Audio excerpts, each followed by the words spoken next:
Mabuhay and good day, I am Bimbo Lucido from Group 6 and we are about to present our case study entitled Wanted Good Secretary. Let's kickstart with our presentation. For our case questions, number 1, is there a performance problem? Why? Number 2, describe the issues. Number 3, how should Bernard respond? Yes, there is a performance problem because when Betty started in customer service, she was active at her job and doing well with her coworkers. But suddenly, when she became the secretary, Bernard have been disappointed because of her performance. Bernard didn't expect Betty the way she is not performing up to a standard.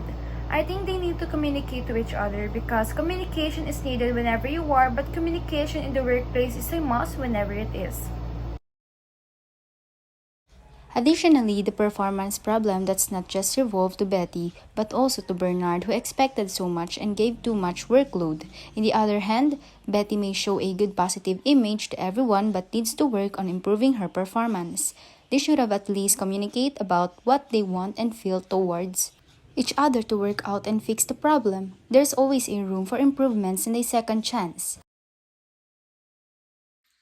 In this case, there are some issues. The first is the standard of Bernard. Because he always expects the best, his standard always look for top performer employees. But the downside is when he thinks that the secretary is not performing well. He always think of hiring a new one to replace the secretary even if it is working just a few months. Second is the performance of the secretary. All of the secretaries that Bernard hired always shows problem about their performances.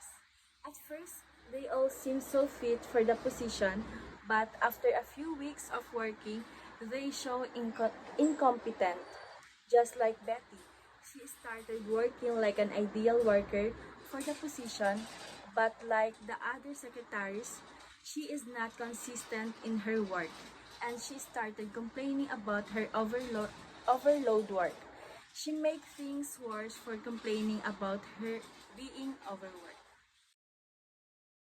That is why it is always better to think first before you overreact, because sometimes people consider actions defines who you are. Remember to always be humble because nobody is perfect. We are all learning to assure that we will be having a better future. Also, never underestimate ability and skill of capacity of a person because we all have different level of skills. Always be considerate.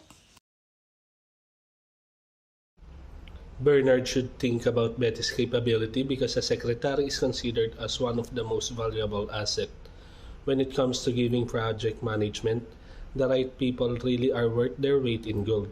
Without them, some of the projects simply couldn't work. It is also important for customer service to get the most out of their resources. When it comes to employees, this approach can end up backfiring. If Bernard overload Betty's with too many tasks, he may end up pushing Betty to failure in due course.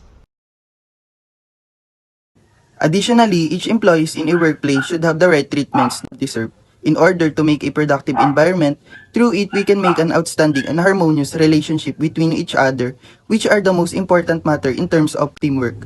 All in all, we should have the right consideration in each of our coworkers.